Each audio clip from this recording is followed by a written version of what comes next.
अनोखे मिशन को जन्म देता है। इस बार फ्रेंड को एक द्वीप पर भेजा जाता है ताकि वह पूरे वर्ष का मौसम और उसके रहस्यों का अध्ययन कर सके। यह एक साहसिक यात्रा है जिसमें उसे न केवल मौसम की गंभीरता का पता लगाना है, बल्कि वहां की जीव-जंतुओं की अद्भुत कहानियां भी सुननी है। जैसे ही फ्रेंड द्वीप पर पहुंचता है, उसे एक पुरानी और अजीब डायरी मिलती है। इस डायरी में पिछले मौसम पर्यवेक्षक द्वारा खींचे गए विचित्र जीवों के स्केच मौजूद है।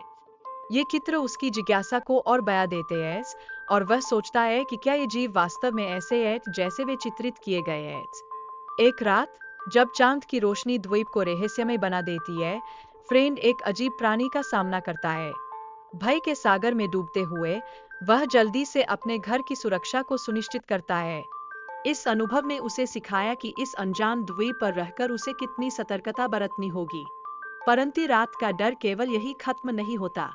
वही प्राणी एक बार फिर प्रकट होता है और इस बार फ्रेंड खुद को बचाने के लिए आग जलाने का प्रयास करता है।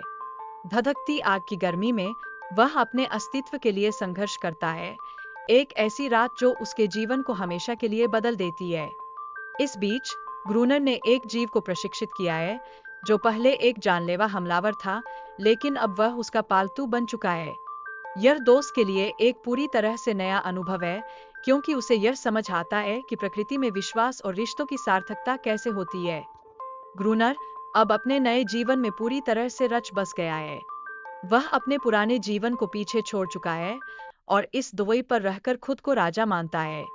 उसके आत्मविश्वास और सकारात्मकता से प्रेरित होकर फ्रेंड सोचता है कि क्या वह भी इस जीवन का हिस्सा बन सकता है। हालांकि रात में जीवों के लगातार हमलों से बचने के लिए फ्रेंड को अपनी देखभाल खुद करनी होगी। ग्रूनर उसे लड़ाई करने और जीवों से निपटने की सलाह देता है। इस सलाह के पीछे एक गहरी दोस्ती का एहसास छिपा है, जिसे दोनों के बीच के संकट ने और मजबूती दी है। एक रात, जब अजीब जीव फिर से उन पर हमला करते हैं, फ्रेंड ने अकेले ही लड़ाई लड़ी। यह चुनौती उसकी शक्ति और आत्मबल को परखने का अवसर बन जाती है। उसकी हिम्मत और साहस ने ग्रूनर को उसे और बेहतर समझने का मौका दिया, लेकिन यह लड़ाई उनकी स्थिति को और भी कठिन बना देती है। किसी तरह अनेरिस नामक एक जीव ने ग्रूनर की चोट को ठीक करने में मदद की। यह उनकी अनपेक्षित मित्रता को दर्शाता है और कैसे जीव ने सहानुभूति और करुणा का परिचय दिया। यहाँ दोस्त और ग्रूनर के बीच की रिश्तेदारी में एक नया मोड़ आ जाता है। लेकिन दोस्तों के बीच संचार में तनाव बढ़ता है जब फ्रेंड मदद के लिए संकेत देना चाहता है। ग्रूनर की इच्छाएं उनके भाग्य को प्रभावित करने लगती है, जिससे फ्रेंड का आत्मसम्मान और स्थिति दोनों ही खतरे में पड़ जाते हैं। क्या उनकी मित्रता इस कठिनाई का सामना कर पाएगी? इस समय ग्रूनर की ईर्ष्या और मित्रता के बीच संघर्ष धीरे धीरे उभरने लगता है। ग्रूनर का क्रोधित व्यवहार और दोस्ती के महत्व के बीच की टकराहट उनके रिश्ते को और भी जटिल बना देती है। अब यह सवाल उठता है कि क्या मित्रता उसे सामर्थ्य देगी या फिर कमजोर कर देगी। फ्रेंड की मदद न करने के कारण ग्रूनर की असंगति खुलकर सामने आती है।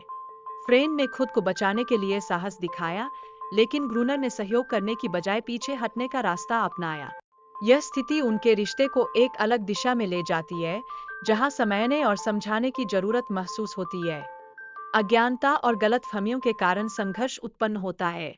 ग्रूनर की हिंसक योजना अंततः शांति की इच्छा रखने वाले जीवों के लिए खतरा बन जाती है।